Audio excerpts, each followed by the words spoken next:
Role بھی تھا، اور ان کا بھی ایک رسالہ ہوتا تھا سونی، اس کا بھی بڑا زبردست. تو یہ Pakistan government time by time ان کو اریسٹ کرتی رہی تھی. عمر جلیل، ان کی سٹوریز انہوں نے بیان کی، جو انہوں نے لکھے تھے اپنے، اس کو قیمت بھی پے کرنی پڑی.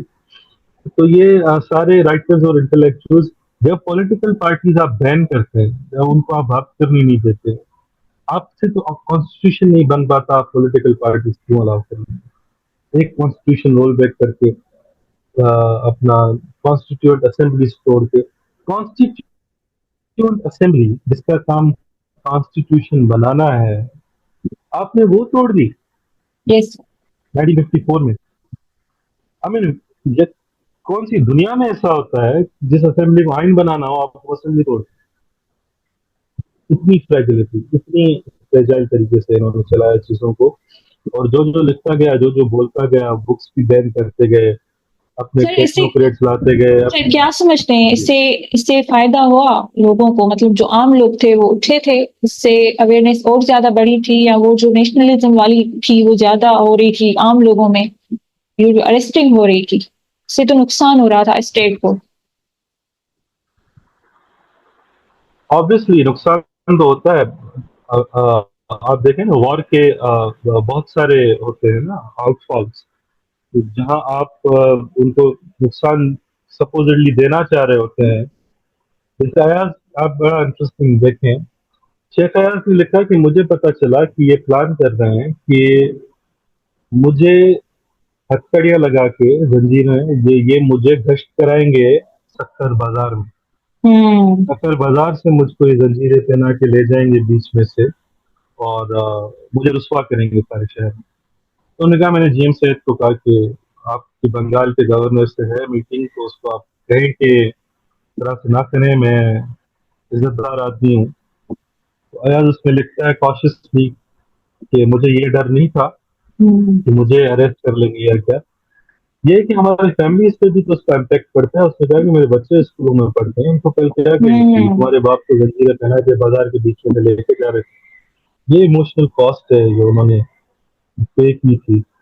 پر آبویسلی لوگوں نے دیکھا، ان کے اندر شعور آیا، بڑے بڑے جلسے ہوئے، اور لوگوں نے آپ اندازہ لگائیں کہ ایوب کے خلاف جتنی کمپیننگ ہوئی، جیسے آپ نے وال چاکنگ کا ذکر کیا، وہ کیا لکھتے تھے کہ ایوب کتا، اس طرح سے تو اس کو وہ بلاتے تھے. یہ ڈیکیڈ آف ڈیولپمنٹ سیلیبریٹ کر رہا تھا 1958 میں، اس کو لوگ کہتے تھے ڈیکیڈ آف ڈسٹرکشن ہے. اور اس طرح سے ایون رائٹرس اور ادبا نے بھی اس میں بہت بڑا رول، صرف سندھ کے لیول پہ نہیں، پاکستان کے لیول پہ بھی ادا کیا. میاں افتخار الدین تھے، میاں افتخار الدین بڑے پرنسپل سے آدمی، اور ان کا پروگریس سے publisher, progress paper some thing نام تھا، ہاؤس تھا ان کا لاہور میں، جو چھپائی کرتا تھا پروگریس لٹریچر کی. وہ اس کی لیاقت علی خان گورنمنٹ نے بند کر دی. ایوب نے تو اس پہ بالکل تالا لگا کے ان کی سرکولیشن روک کے. ہلال پاکستان اور امروز بھی انہیں پبلیکیشن سے نکلتی تھی یہ جو رسالے اور اخبار ہیں. تو میاں افتخار الدین کو تو اتنا صدمہ پہنچا، he was the guy from Punjab جس نے اپوز کیا تھا 1 یونٹ کو، پرنسپل آدمی تھا. تو فیض بھی جیل میں تھا. فیض کو پتا چلا کہ میاں افتخار الدین انتقال کر گئے 1958 میں. اس پہ فیض نے بڑی شورائے آفاق غزل لکھی تھی، جو آج تک بھی انقلابی الکن، کرو کٹ جبیں پہ سرے کفن، میرے قاتلوں کو گمان ہو کہ ضرور عشق کا بانک پن، پس مرگ ہم نے بلا دیا. میری جو پگڑی ہے اس پہ جو یہ بنتا ہے، اس جتنی ہم نکال کے ایک ونگ بنا دیتے ہیں، تو وہ basically it was sign of pride. تو اس میں یہ کہہ رہا ہے کہ میرے کفن کو بھی اس طرح سے وہ پرائڈ کا ایک وہ نکالو کہ میرے قاتل یہ نہ سمجھیں کہ عشق کا، رسولوں کا، جو میرے اندر ایک ایگوئزم تھا پرنسپلس کا، وہ مرنے کے بعد میں نے بلا دیا ہے. میرے کفن کو بھی ٹلٹ کر کے رکھو. بتا دیا میرے چارہ گر کو نوید ہو، صف دشمنا کو خبر کرو، وہ جو قرض رکھتے تھے جان پر وہ حساب آج چکا دیا. جالب اس طرح سے ایوب کا جیسے کانسٹیٹیوشن آیا، ایسے دستور کو، صبح بے نور کو، نہیں مانتا میں نہیں جانتا، طرح کی بہترین شاعری انہوں نے رسوا کر دیا. اور رسوائی جو ہے نا پیپل ان پاور کی، وہ ہوتی آئی ہے. وہ سمجھتے ہیں کہ they are going to stay forever. آج کس کو یاد ہے کہ فرانسسکو فرانکو کیا کرتا تھا، یا اس کی رسوائی تو سب کو یاد ہے. مسولینی کی رسوائی سب کو یاد ہے. Yes, sir. گورشا لاکا کو ہم سب اس کو سیلیبریٹ کرتے ہیں نا. فرانکو کو کون سیلیبریٹ کرتا ہے؟ جالب کو ہم سب سیلیبریٹ کرتے ہیں نا. ضیاء کو کون کرتا ہے سیلیبریٹ؟ ایوب کو کون اچھا. سیلیبریٹ کرتا ہے؟ تو جہاں پہ یہ اپنا پاور آزماتے آتے ہیں وہاں پہ وہ کہتے ہیں نا کہ طرز تغافل ہے وہ ان کو مبارک. جی سر لاسٹ کوشچن میرا بس آپ سے یہ ہے کہ آج کا سندھ میں آپ کیا دیکھتے ہیں، کیا پروگریس ہوئی ہے آج کا سندھ؟ بیچ میں بہت کچھ ہوا ہے. 1 unit and onwards obviously it would be a huge jump. پر میں سمجھتا ہوں کہ کیا کیا آپ ہم اس میں دیکھ سکتے ہیں کہ اس اسٹرگل سے ہمیں کیا ملا جس کے ہمیں آج امپیکٹس نظر آتے ہیں. آج مثال کے طور پہ جتنے کتاب آپ کے پاس چھپتے ہیں ہندی میں پاکستان کے اندر، it's only second to Urdu. اس کی کسی زبان کی اتنی ترقی نہیں. آج آپ کے پاس جتنے میڈیا چینلز ہیں سندھی میں، اونلی سیکنڈ ٹو اردو. آج آپ کی اسمبلی نے یہ تسلیم کیا ہے کہ آپ کی زبان اہم ہے اور اس کے پروموشن کے لیے اور اس کی پریزرویشن کے لیے کام کرنا چاہیے. لینگویج اتھارٹی بنائی ہے. آکسفورڈ ڈکشنری ہندی میں ٹرانسلیٹڈ ہے. انسائکلوپیڈیاز ہیں سندھی میں. بکس جو ہیں وہ سیف اینڈ ساؤنڈ ہیں پی ڈی ایف فارمیٹس میں. شاکا رسالو از ان ڈیجیٹل فارم، آپ اپنے موبائل پہ ایکسیس کر سکتے ہیں.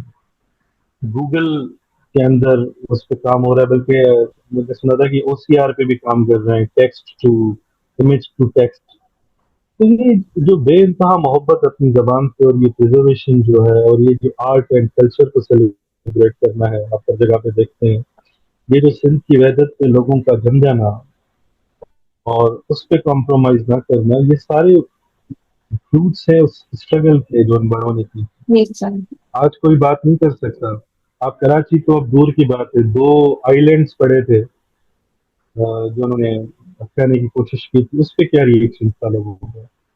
آج گورنمنٹ آف سندھ جو ہے وہ، حالانکہ ہم انہیں اپنا الہ نہیں سمجھتے، ان کی مجبوری ہے کہ ان کو کہنا پڑتا ہے پرائیویٹ اسکولوں کو کہ آپ کو امپلیمنٹ کرنی پڑے گی، سندھی پڑھانی پڑے گی. نہیں تو وہ تو چھوڑیں، ہم نے بھی وہ زمانے دیکھے تھے فائن کرتے تھے سندھی بولنے پہ. آج ان کو سندھی کے ٹیچر رکھنے پڑتے. تو یہ سارے اسٹرگلس کے فروٹس.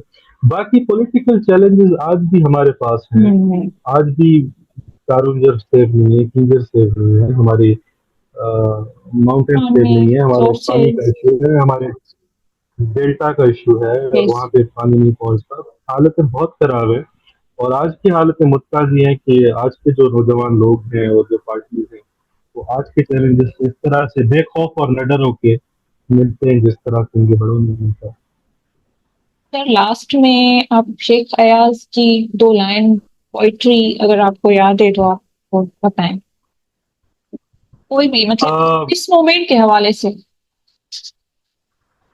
بڑا ایاز کا ایک مشہور ہے، اس میں اکثر گاتے بھی ہیں لوگ، ہے سرج گدلے سیور میں نیل کمل بت دوہیا کوب چکور اندارے میں جو اڈرے توت دروئیا دوہنا مانو جی وہ مٹھی بیہر گوئیا ماں دوہیا ماں دوہیا یہی دوہتا ہے. یہ جو تمہارا گٹر ہے، ایوب کو کہتا ہے، اس میں جو کمل کا پھول کھلتا ہے وہ دوشی ہے. اور اگر اتنے گپت اندھیرے میں اگر کوئی چکور پنچھی اڑتا ہے تو وہ بھی دوشی ہے. میرا دوش یہ ہے کہ میں نے انسان کی مٹی کو جو آدمی تم بنانا چاہ رہے تھے وہ تسلیم نہیں کیا اور ایک نیا آدمی بنانا چاہ رہا ہے، اسی لیے میں دوشی ہوں اور تم مجھے جیل میں ڈال دو اپنے اس دوش کی وجہ سے. تو یہ ڈیفائن کرتا ہے اس پورے مومنٹ وغیرہ. Thank you so much for giving me time, sir. Thank you, sir. Thank you.